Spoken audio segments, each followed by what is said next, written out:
Okay, good morning, everyone. Welcome to Expium's Atlassian Enterprise Governance webinar. My name is Steve Terrelmus, and for the next hour or so, we'll be talking about Atlassian Enterprise Governance, what that means, how that can be defined, how that can be managed in your organization, and how that can be visualized in a way that is broadly open for everyone in your organization. Again, my name is Steve Terrelmus. I'm a consultant here at Expium, and there's a QR code for me if you want to check me out on LinkedIn. We'll talk a little bit more about Expium later on in the webinar, but we will be jumping right into the webinar. Before I kind of get into the theory, I want to give you an idea of where we're going here. There's a lot of different ideas and concepts when we talk about the word governance or Atlassian governance. So for a way of kind of setting ourselves for the rest of the webinar, let me show you where some of this can go. For example, I'm looking at right now a Jira project that is a Jira governance project. And I'm looking at a dashboard of a variety of issues that relate to governance that are impacting my organization. Resolution variances, add-ons that I might want to purchase in the marketplace, changes to policy, maybe even changes to our governing body. And so this is an open place where everybody can see all of the activities that are happening in my governance process across the organization. This is a governance Confluence space. The governance Confluence space gives everybody the content and information that they need to know about what's happening in our governing activities.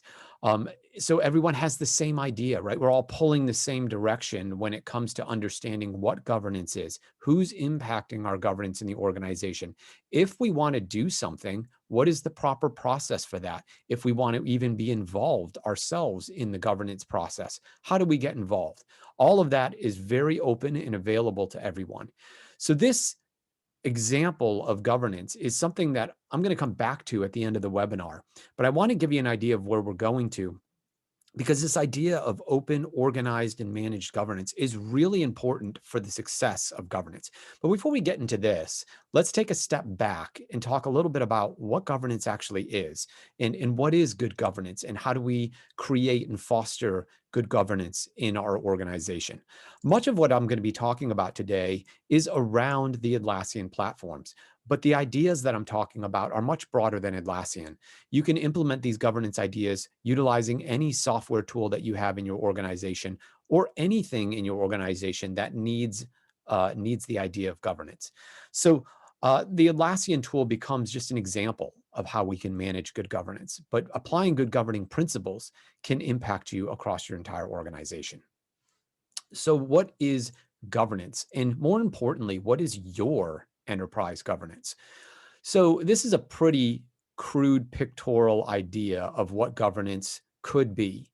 Over on the right, we have a rocket. A rocket kind of gives us images of power, but sometimes not always control, right? You know, sometimes it's a little bit frightening when the guys hopped into a rocket and went to the moon. There was certainly a little bit of apprehension there about how safe this was going to be and whether or not this was going to be successful, or even if they would make it back. So the rocket, though, represents opportunity. It represents growth. It represents scalability. It represents how your company does what it does to make an impact in the marketplace, to be a good company. And so it's really important. It is the heart and soul of your company. It's what people in your company are excited about. That's the rocket. But excitement sometimes has to be filtered a little bit. And so, like a rocket, it can't operate really on its own very successfully. For every astronaut that was in the rocket that went to the moon, there were hundreds of people, maybe even thousands of people that were behind the scenes, managing, helping, building, organizing, and somewhat what you could call governing how that rocket was doing both before it took off, during its flight. And that governance of that rocket was critically important to the success of the ultimate goal. So we kind of think of governance more like this framework on the left, which is like a control tower, right? So if the rocket is your company and all the great things that it does, the governance of your company is kind of like Houston, right? Where it sits at the control center and helps the rocket achieve what it really wants to achieve. Now, that's a very interesting thing because we can sometimes have a heavy-handed governance, which means that the rocket is achieving something, but maybe it's not achieving as much as it could because it's too restrictive. We also could have a disorganized governance, which means that the rocket has a little bit uh, too little control happening with it, and as a result, it periodically, bumps into a wall, or even worse, right? So there has to be a balance here. One is not more important than the other. They both have to work together. And in my mind, that really is the goal of healthy enterprise governance, is to have the power of the rocket maximized as best it can to achieve some of these things that we have here over on the right side, like aligning strategies across multiple divisions in your company, improving the processes to make them not only more efficient, but also scalable, right? And also providing the efficiency that you need in order to minimize your cost and maximize your profit, right? These are all great rocket ideas. But over on the left side, we also need a framework for governing that really promotes many things. And that's a lot of what we're going to talk about in this webinar, is how do we promote these things in a good way, not in a top-down, heavy-handed way, but maybe more in a bottom-up, user-interested way, where the people that are involved in making the rocket do what it does are also the same people that are involved in helping to build that governance framework.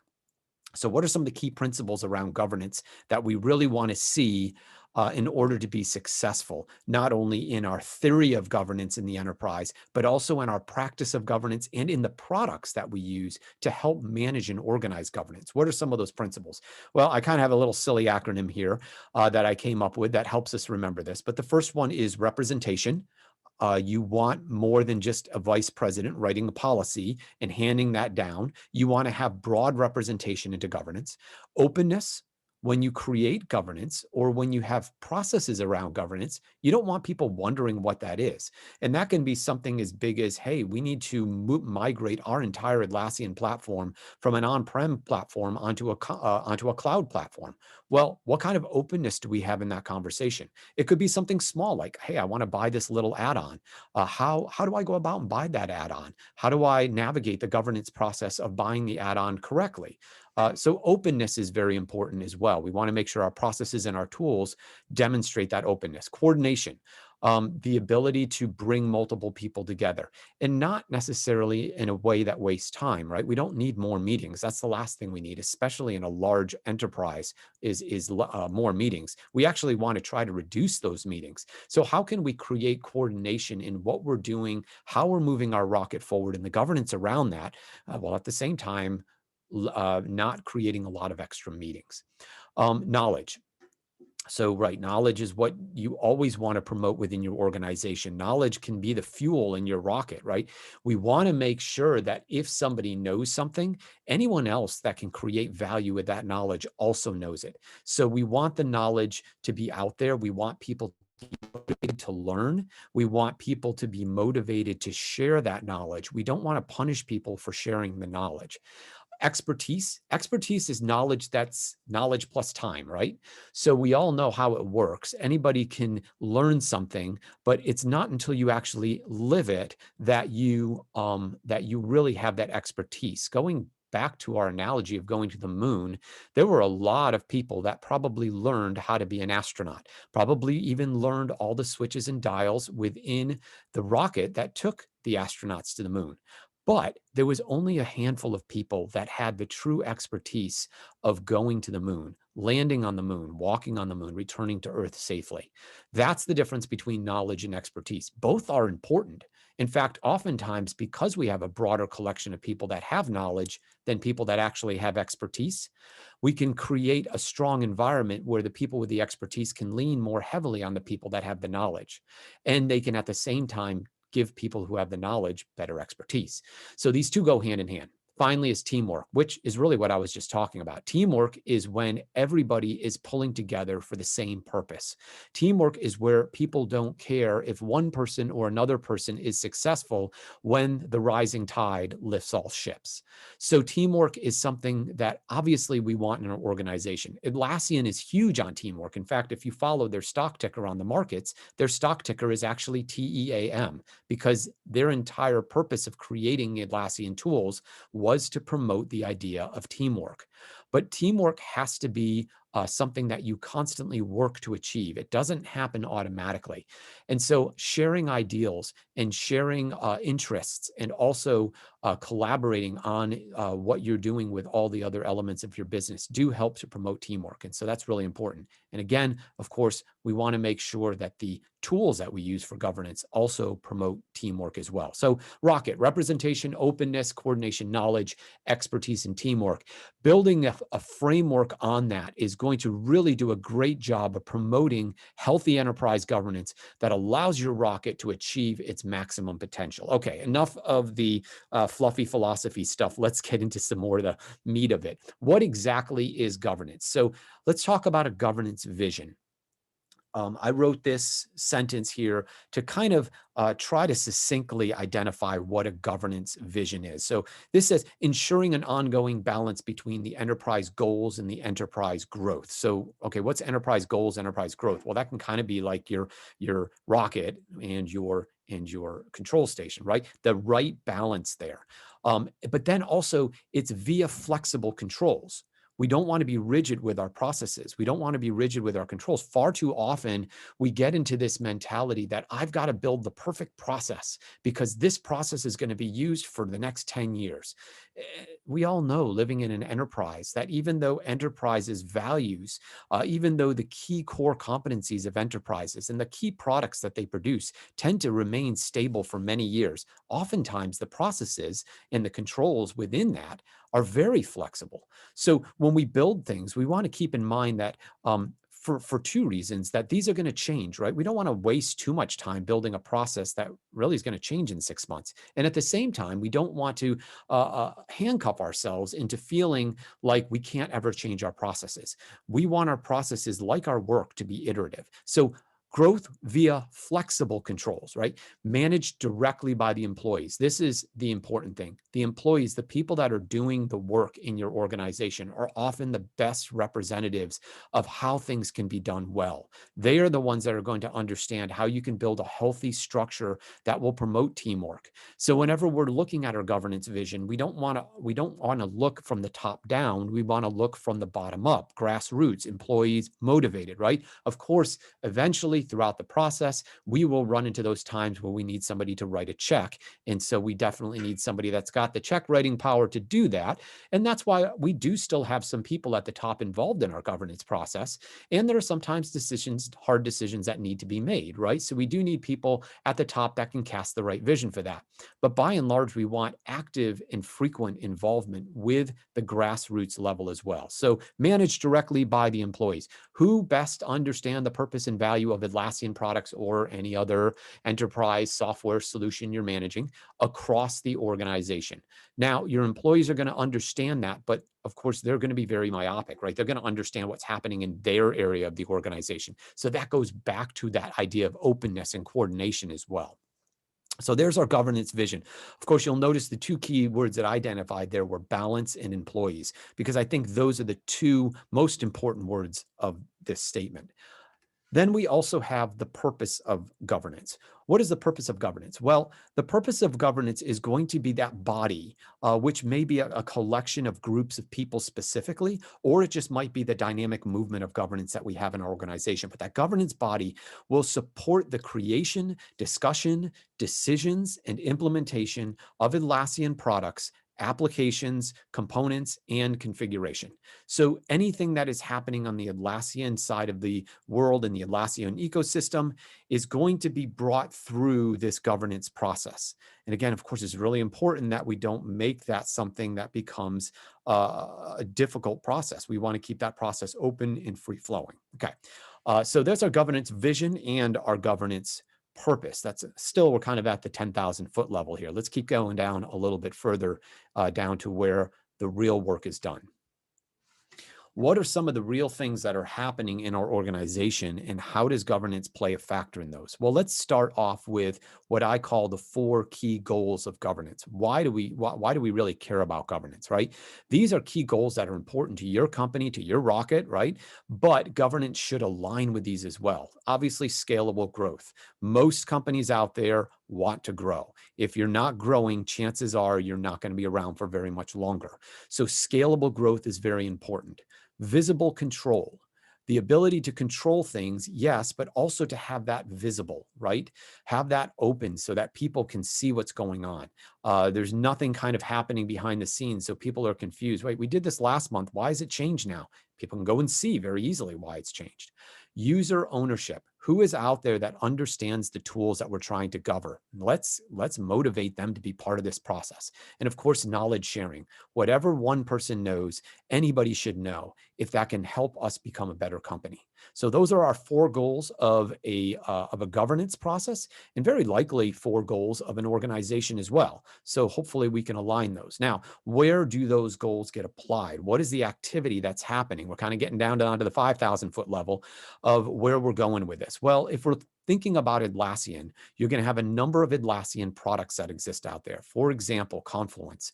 What are some of the rules and processes and policies around Confluence?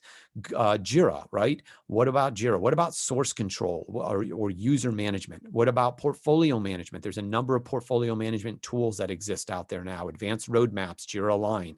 What are the processes around those, and how does governance fit into that? Okay. And then those are some of the Atlassian tools that we want to apply governance to. These bottom circles are some of the governing elements that we can use to successfully complete the goals that we want here in the middle of the circle. So Atlassian governance policies. What are some of the policies that we're going to build and write, and who's going to participate in writing those policies, or the process of renewing and changing those policies? What do we do when one of those policies is violated, right? Atlassian best practices. What have we learned? Again, tapping into the users of the tools. How many Jira admins should we have in our instance? What's the best way to manage a Confluence space? What's the difference between a Confluence space that is just content-based or a Confluence space that's reporting-based? And what are the best practices around that? If somebody wants to build a project, do they know where they can go to find a roadmap for building that project? Who they need to talk to? What features of that project are available to them? Which ones they would need to get special permission for customization? Atlassian best practices. Okay, governing bodies. Who are the people that are managing our governance process? We'll get into this at the next level, but you can have one governing body or many governing bodies, or you might have a spoken hub system of governing bodies. If you've got 50,000 users like one of our customer has, you probably might want to have a spoken hub system of governance where you have a main hub of governance, but that is feeding autonomy and authority to the regional governing bodies that are in some of the divisions around the company. Atlassian governance framework tools. What does that mean? Well, none of this really helps if nobody can see it, right? I'm showing you a slide right now. That helps visualize what I'm talking about. Same thing is true with governance. We can sit there and draft a 50-page document on governance. How many people are actually going to read that? Better yet, how many people are going to understand it when they're done getting through it? Far better it is to actually implement the activities that we're doing in governance directly into visible tools so that people don't need to worry about how do I create a project or how does this particular issue get solved? They can just go to a Jira ticket and see the workflow and see how it gets solved, right? So Atlassian governance framework tools. We'll get back to that in a second. And then finally, Atlassian how-to articles. You learned something with what you did with the last project, make a document and share it with people so that other people can take shortcuts and move the needle forward faster in the future. Something works for you. You want to buy an add-on? Okay, great. That goes through the governance process, and we decide that we're going to buy that add-on. Why not build a quick how-to article so that other teams can experience the benefit from that add-on as well? Okay, so now we're getting down, right? We're getting down around to the 5,000, 3,000 foot level. We're really starting to talk about things that everybody in the organization can start to see as tangible. And some people in the organization can start to say, oh, I think I would fit in well within that bubble. Okay, so let's keep going. What are our governance pillars? These are going to be the foundational pillars of what actually holds up our governance process. First of all, governance structure. Second of all, governance framework. And thirdly, governance policy. The structure is going to be things like, where are we visualizing our governance? Who is managing our governance? What is the role of the different people in managing our governance? How many people should be in that process, right? That's the structure. The framework is going to be what tools are going to allow this governance process to be openly visible again, so that we can actually share it and empower people all around the organization. And then policies are going to be those ideas that we have decided collectively are the best way to manage things. So those are going to be our policies. So let's keep going down. And now I'm going to take a break real quick and talk a little bit about who we are as XPM. So you may be thinking, who is this guy? Who is XPM? What does that have to do with Atlassian? Well, if you've been around the Atlassian ecosystem for very long, you know that it is quite large. Atlassian started about 20 years ago. A couple of guys in college decided they wanted to build a better issue tracking tool. 20 years later, there's now over 200,000 companies around the world that use this product. The founders, who actually are still there, are co-CEOs. A very interesting organization. Not a lot of companies have co-CEOs. It kind of gives a little nod to the whole concept that Atlassian is trying to implement with teamwork, right?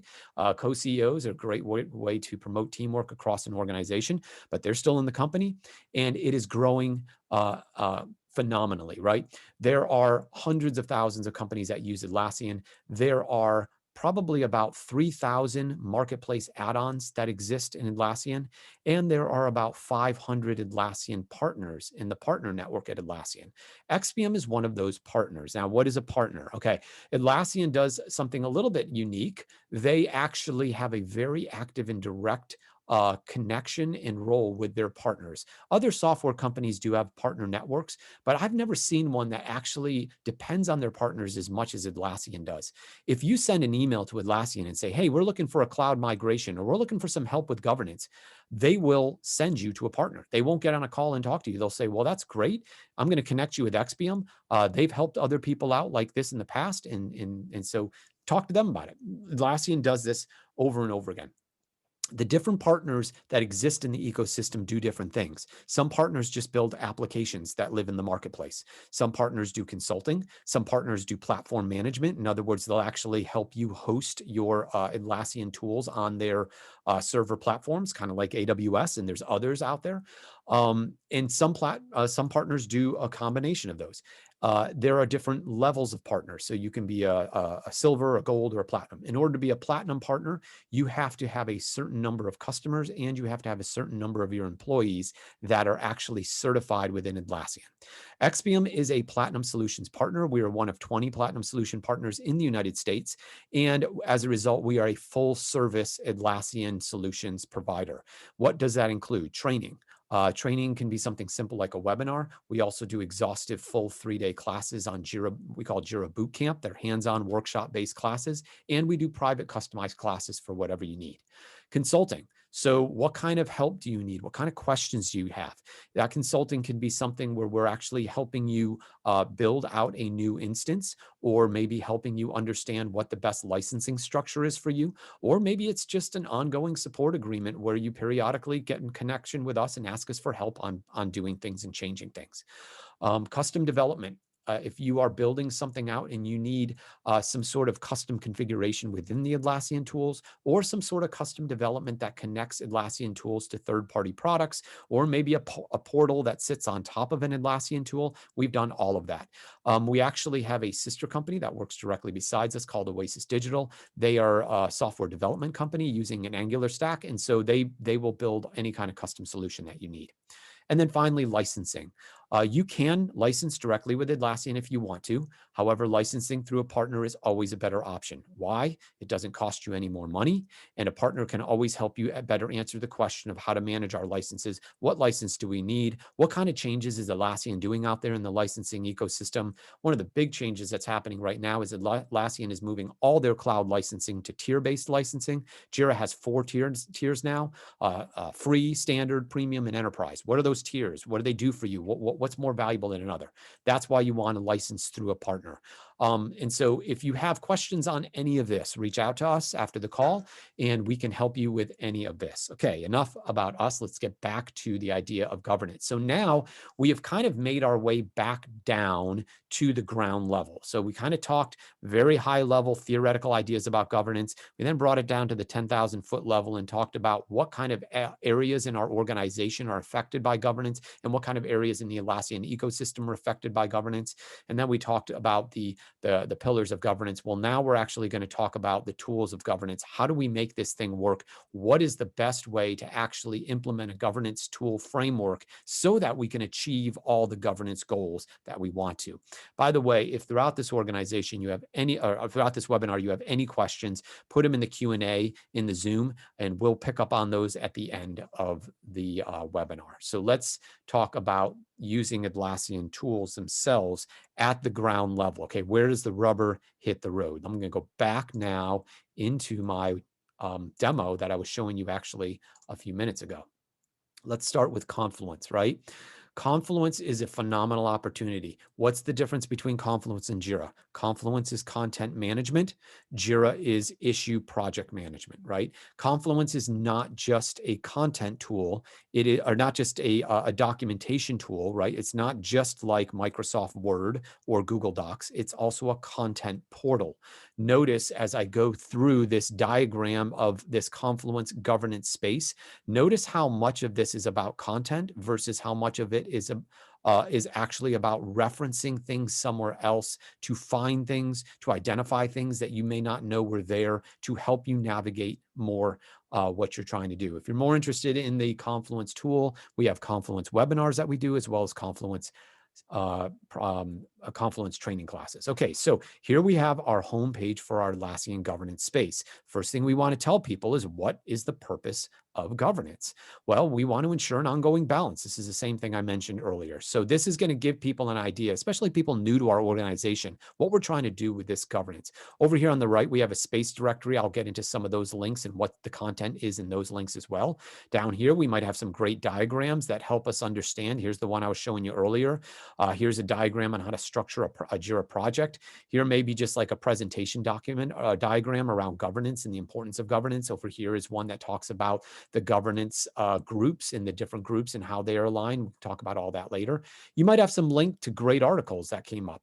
Here is a link that if I actually click on this, it will take you to a useful link that you might want to reference later. And this is a link to XPM's blog on governance. In fact, I'm actually going to copy that link directly into the chat. And if you want to look at it later, you can actually go to our website, xpm.com. It's right there on the blog, and type in governance. How about some videos? Let me back up here. Sorry about that. I did that wrong. Let's open it as a separate link. And let's kill this so that we don't have to listen to that. Okay, so here's a video on our YouTube site that talks about enterprise governance using Atlassian tools. Okay, I'm going to copy that one and put it in the chat as well, so you have that in case you want to reference it.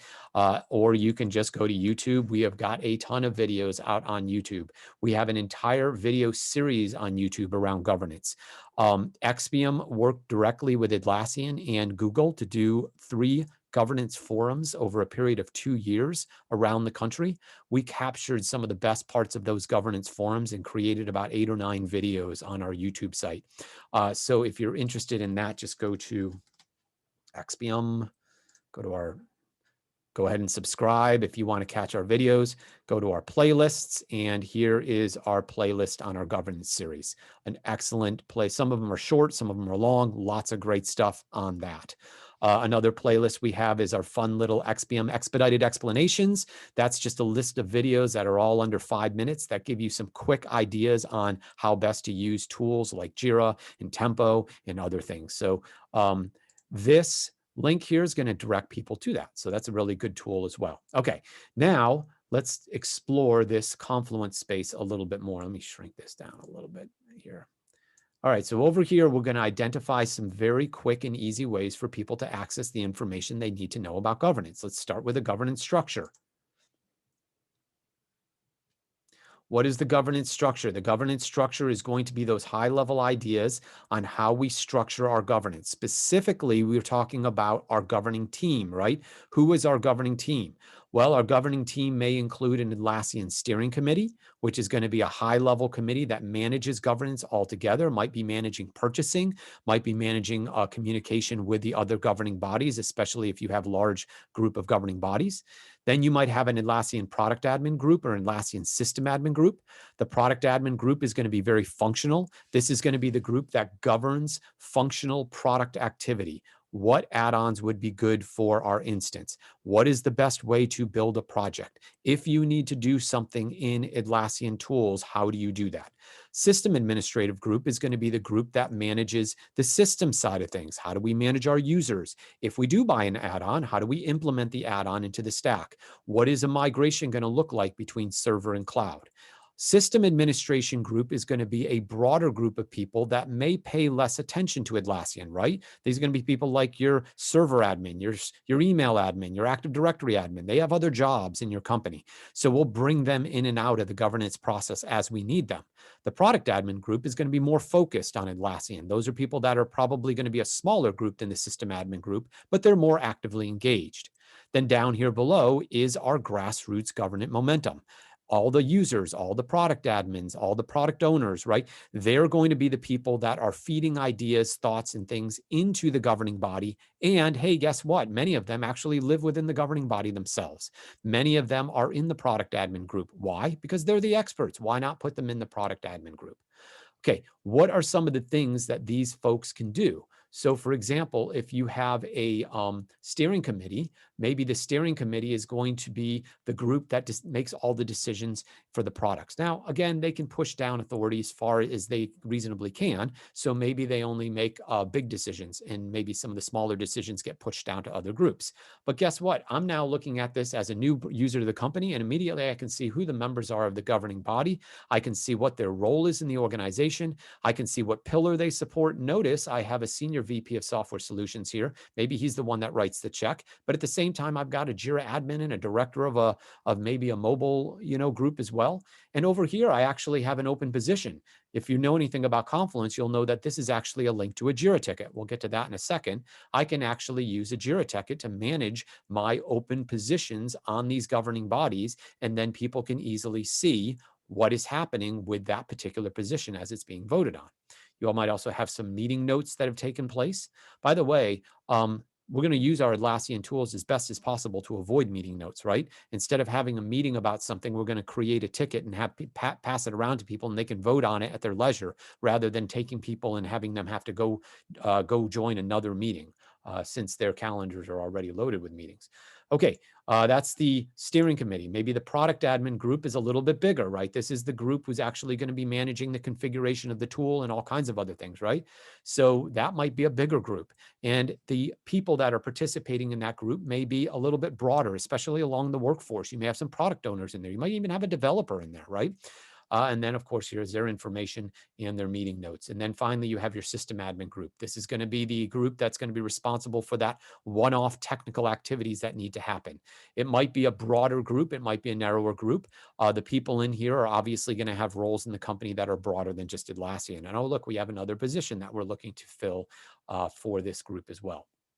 So that's the pillar around our governing structure, the bodies that help us run, manage, and facilitate that governance process in a healthy way. Next section down, again, I'm a new guy to the company. I don't know what's going on. Next thing I want to look at is policies and standards. Oh, nice. They broke it up between administrators and users. Well, I don't plan to be an administrator anytime soon. So let me go to the users. Okay, so here's some policies around workflows. How do we build our workflows? What's good workflow theory? What's the difference between a workflow status and a workflow transition? How many statuses should you have in a workflow? Good stuff. How about policies for add-ons? What kind of add-ons do we want to have? How do add-ons affect our user count and our licensing? How about permissions? How do we organize all of our projects into a standardized permission scheme? And why do we do it that way? Why do we use groups, or I'm sorry, why do we use roles instead of groups in our permission schemes? And so on and so forth, right? These are quick, easy access points that anybody can come to and and read. By the way, this is an open space, which means that as soon as somebody actually creates a new policy or standard, they can draft that policy standard and put it in here after it's gotten governance approval. And so now we are not only feeding information and knowledge to people, we are drawing out of people very valuable and important knowledge as well. Let's keep going. What if the policies and what if you're an admin? Well, maybe you might have some policies and standards around that you might want to look at. So let's take a look at that. How about archiving projects, database element maintenance? How are we keeping our database clean? Integrations, how are we integrating products? How are we integrating users? How are we integrating entire instances? User access configuration. Are we rolling our users up into a higher user provisioning platform like Access? Okay, these are some policies and standards for administrators. How many administrators should we have based on the user count we have? These are all things. By the way, all these questions I'm asking you are questions that XPM has helped customers answer. So if as I'm asking these things, you're thinking, gee, we're really thinking about that too, give us a call. We will come and help you guys figure out and process and work through this. We've done this with small companies and with large companies. Okay, policies and standards. Let's jump down to one more. Again, because this is an open process, we may have some policies that are in process, right? So let's take a look at those.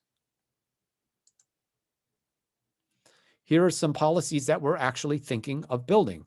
These are the statuses that those policies are in. This one's in open, this one's in gathering interest. We're currently voting on this one. This one's just recently been closed.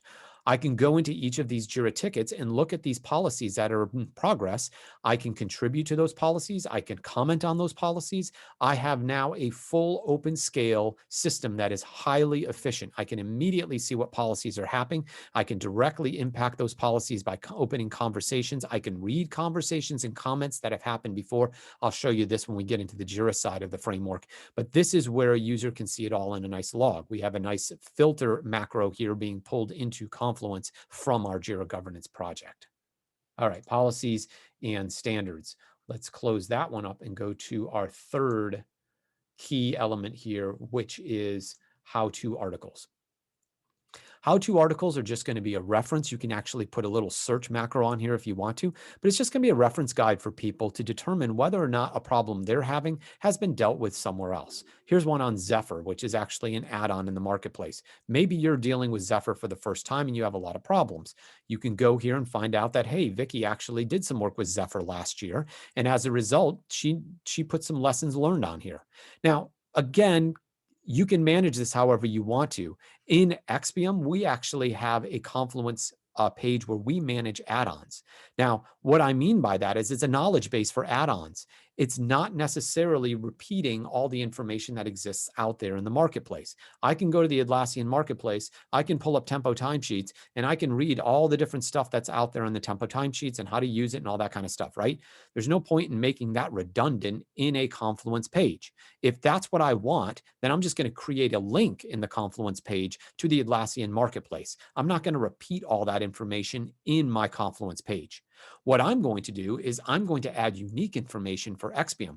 What customers have we implemented Tempo for? What were some of the lessons learned? What were some of the pitfalls we ran into when we implemented Tempo for those customers? So that future consultants that are implementing Tempo can now learn from that and avoid those mistakes. In fact, I might have both of those on the same Confluence page. A link to the Tempo marketplace where I can see the public information on Tempo and a series of information around what we learned as XPM. See, this is how I'm beginning to use Confluence as a content portal. You can do the same thing with governance how-to articles.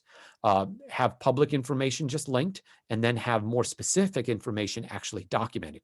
The other thing that's great about that is when people click on this, they'll immediately know where to go. Their eyes will know where to go to. And they'll be able to say, I'm looking for something specific that we learned. Well, great. It's in a template right there in the section of the document. Okay, so a little bit of cross section there, teaching between there for you. Okay, so those are the three main products that we're going, or three main pillars that we're going to have in our visibility in Confluence. But you can add others, right? What if you're just starting your governance journey? You can actually have a roadmap here that tells people how far along you are in your governance journey. When do you hope to finish? What are the goals for your governance journey? What have you successfully completed already? You can do that kind of thing all the time. If you have a very broad governing body, maybe over a massive organization, you might be incorporating in here your hub and spoke system as well. What are the different divisions that exist across our organization, and kind of breaking these things down into that. Okay, so that is one major open knowledge framework that you can use with Confluence, utilizing a governance space. Again, this governance space is open to anyone. And in fact, Confluence allows us to make this space public. So we can even open this space up to people that aren't even in the Atlassian ecosystem in our company as a tool or a guide to how we manage Confluence, or how we manage Atlassian. Maybe they want to use it for how they manage Microsoft. Maybe they're actually considering Atlassian, and we actually can utilize this tool as an opportunity to share with them lessons learned, things that are important about Atlassian that they need to know before they actually engage and commit financially to becoming part of the Atlassian ecosystem. All right, let's move next from Confluence over into Jira. Jira, of course, is where we manage activity. Now, there is some crossover between Confluence and Jira. Sometimes there is some content in Jira. Obviously, we fill fields out and issues. And sometimes we have tasks in Confluence for like simple one-off to-dos. But for the most part, Confluence is where we manage content. Jira is where we manage activities and projects. So what are the activities around a governance project? Well, I've got a dashboard here that gives me a quick overview, and then I'll actually jump into the project itself and show you some things there. First of all, I might have a pie chart that just actually tells me some of the Atlassian governance issues. For example, what are some of the user product requests that are out there? What are the annual policy requests? What are the purchase requests? What are the system requests? And I can see kind of on a quick snapshot what the different issues are out there and which ones are more important than others. Of course, if you know anything about Jira, you know that on these things, you can click on this and it will actually break out a filter for you listing all of those issues. Over here, I have a similar one that kind of gives me a little bit more information in the form of a log. Here are the same issues, and here are the priorities on those issues. Here are the statuses on those issues, and who is the assignee on the issue. A really quick snapshot of all the governing activities that are happening right now. By the way, this introduces another theoretical concept that we get into with governance, and that is how much governance should the governing team manage versus the people, right? This is not always a right or wrong answer. This kind of depends on you. For example, if you put a lot of weight on the people around governance, in other words, don't bring a governance issue to the governing committee until you've created the issue, researched the issue, garnered a bunch of support from your colleagues through voting for the issues, right? This is really good because by the time it comes to the governing committee can see that we're not just talking about one guy that had a problem. We're talking about 3 or 4 divisions that are ready to buy an add-on, right? It makes the governing process a lot more efficient. However, it puts a lot more of the onus on the original guy who wanted to create the add-on, right? The other way around is just have people randomly float ideas up. And this is if you are looking for more creativity and ideas in your governance process, have them float ideas up and then have the governing body manage those ideas, send them back for more information, things like that. Okay, that's good too. However, you have to realize that's going to put a lot more responsibility on the governing bodies for them to spend time on governance, maybe more meetings, right? So it's a trade-off. You have to find that balance in your organization. Maybe in the beginning, you lean more heavily on your governing bodies. As time goes by, you train your people to actually take more governing actions themselves and start to build and engender that grassroots governing momentum. Okay, here's some more things on the dashboard that you can look at. 2-dimensional filter statistic, talking about assignee versus issue type. You can build many of these. Creative versus resolve, this kind of flat line because we built this a little while ago. Here's an activity stream of what's been going on. Down here, we have an issue statistics that tells us the different issue types and what percentages, just different ways of visualizing the work that's happening in the governing bodies. Okay, let's go over to our governing project real quick. And with this, I'll wrap it up. So by now, if you haven't realized it already, we are on the ground level. This is where the rubber meets the road. And so we want an opportunity for people to be able to directly create governing tickets. Here's my governing project. Here are my governing tickets. I might have an annual policy, a nomination, a policy change. You can add as many of these as you want to. Who can create these is up to you. Maybe in the beginning, it's more limited. Maybe later on, it's not. This is replacing your emails. If you are an admin and are getting 100 emails a day from people asking you all kinds of things, this is what is going to save you from that. You are seeing a lot of emails because people are not connected. You're probably getting a lot of questions that are the same questions. Having an issue that everybody can see that asks those questions is going to eliminate all of that email chatter. And if it doesn't, you can just reply to that email saying, create an issue in the governance project, or go and check and see if this issue already is in the governance project. Okay, what kind of issues could we have in a governing project? By the way, if you know anything about managing projects in Jira, you know that you can have your own issues in a project. Each issue can have its own workflow. Each issue can have its own unique fields and screens and things like that. So keep all that in mind as well. Let's take a look at the guts of this project. Particularly, I want to look at these issue types and some of the possible issue types that you can have in a governance project. Okay, I'm pulling up the workflow scheme right now just so I can show you the workflow and the issue type simultaneously. The first one is a nomination. We talked about this over in the Confluence side, right? Somebody wants to nominate a person for a governing body. Okay, so what's the process? Well, here's an example of what a process might be. There's an open need for somebody to be nominated. It goes through a nominating process. People are voting on it. And then there becomes an appointment, and then it's closed or something like that. Again, you can totally customize these workflows however you want to. How about a policy change? We have had a policy for 3 years and it's not working anymore. We need to do a policy change. Again, a policy change can be motivated by anyone, not just the governing bodies. So we do a to-do, we do a draft. This is can be somebody that, maybe if somebody outside the governing bodies is motivating the policy change, we say, okay, Bob, that's a great idea. Why don't you go back and draft something? Review, who's reviewing it? We might have a subcommittee that reviews the policy change. We might just have a governing body review it. There might be a second review or something like that. Eventually it'll be approved or maybe rejected, and then it moves on from there. By the way, this also helps tremendously with identifying whether or not something has been discussed before. We have a new group that moves into our Atlassian ecosystem. They start coming in with all these great ideas. We can direct them to the Atlassian project to say, hey, the ideas you're talking about were actually already discussed last year. Go over to the Atlassian project, look at those ideas, look at the comments that existed there, look at the documents that we crafted over in the Confluence governance space, and you can actually eliminate some of the conversation that's needed. So this then becomes a long-term record in the future. Here's another one. I'm going to jump down to, let's see, user product request. This is a great one. Somebody wants to bring in a new product. Don't forget, every add-on you bring into your Atlassian ecosystem gets charged to you at the same user count level as your base product. So if you have 1,000 users in Jira and you want to buy an add-on because one 5-member team wants it, you're paying for the 1,000 users. So this process might be helpful. We have an idea for a product. We need to do research. Gathering interest could be a key idea. We're maybe going to have how many people are going to need this, right? If we get 1,000 users, we need to have at least 500 users that need this add-on before we buy it, right? Maybe it goes on hold. Maybe it doesn't go on hold and it's ready for presentation. It gets approved for purchasing. We actually have a separate workflow, I'll show you in a second, a purchasing workflow, right? So that we can see while this is in purchasing, it kicks off another Jira ticket so we can see where the purchasing is, because that might have some governing process aligned with the purchasing process as well. Eventually it's done. That means we got to bring in our system admin group to do the configuration of the add-on. Maybe we bring the owner of the issue back to do the documentation, and then we close the issue.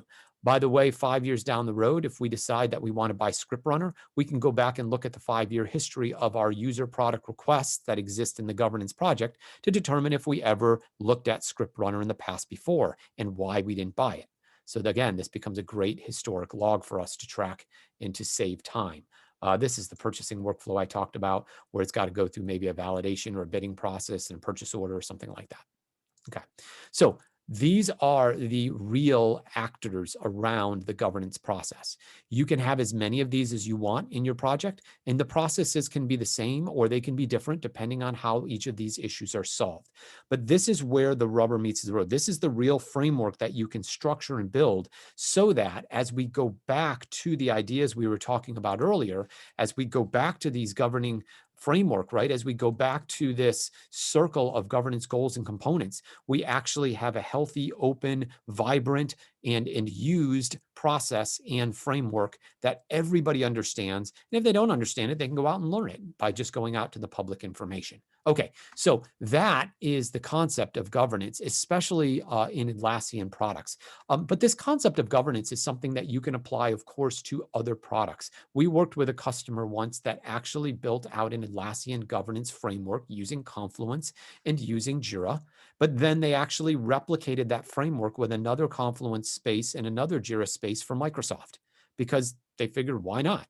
If Atlassian's a great framework for visualizing governance, why not use that framework for all of our enterprise software needs?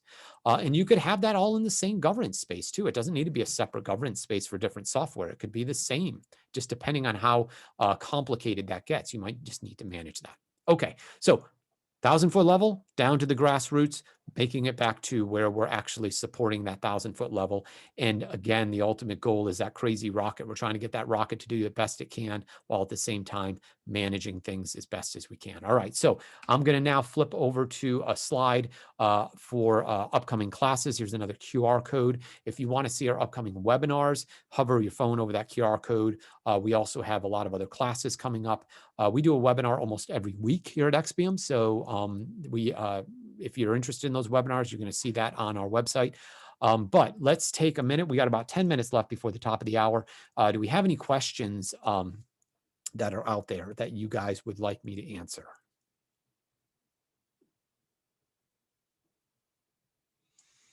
Okay, I'm going to start with this first question. If we have never been doing any kind of governance process, what's the best way to get started?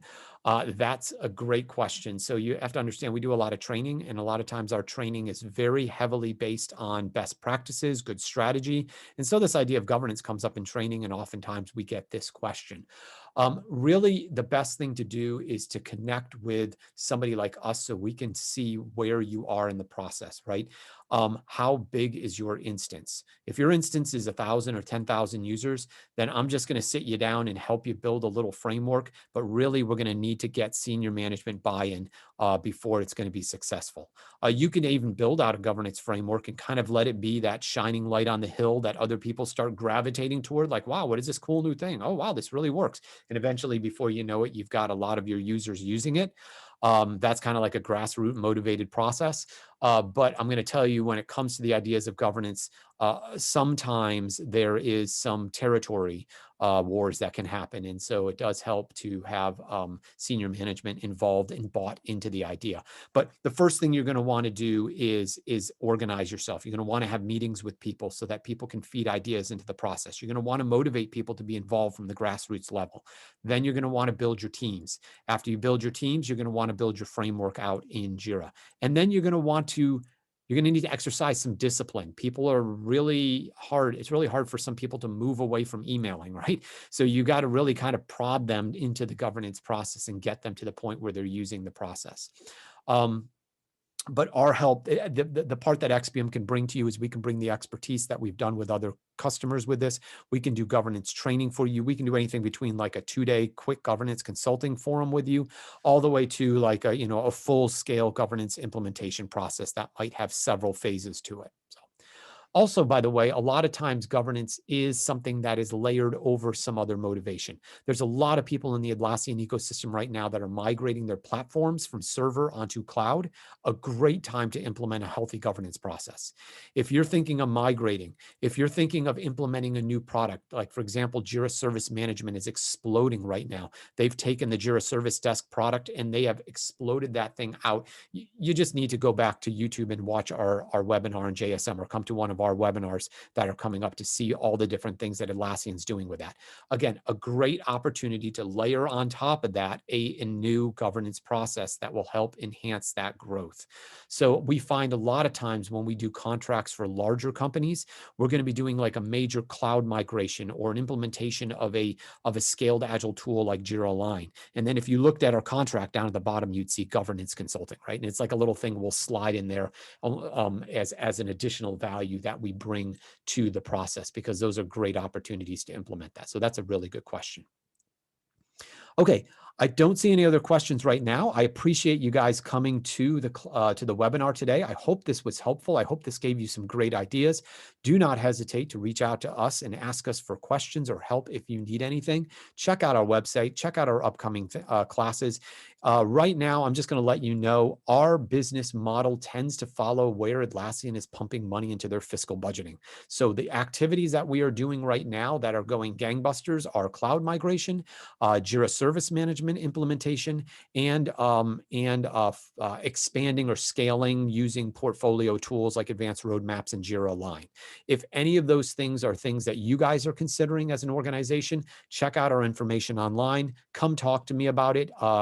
We'll help you figure that out. Other things that we do, though, of course, are tied to things like just standing up an instance, helping out with licensing, all the other things I mentioned. So if you have any questions on that, let us know as well.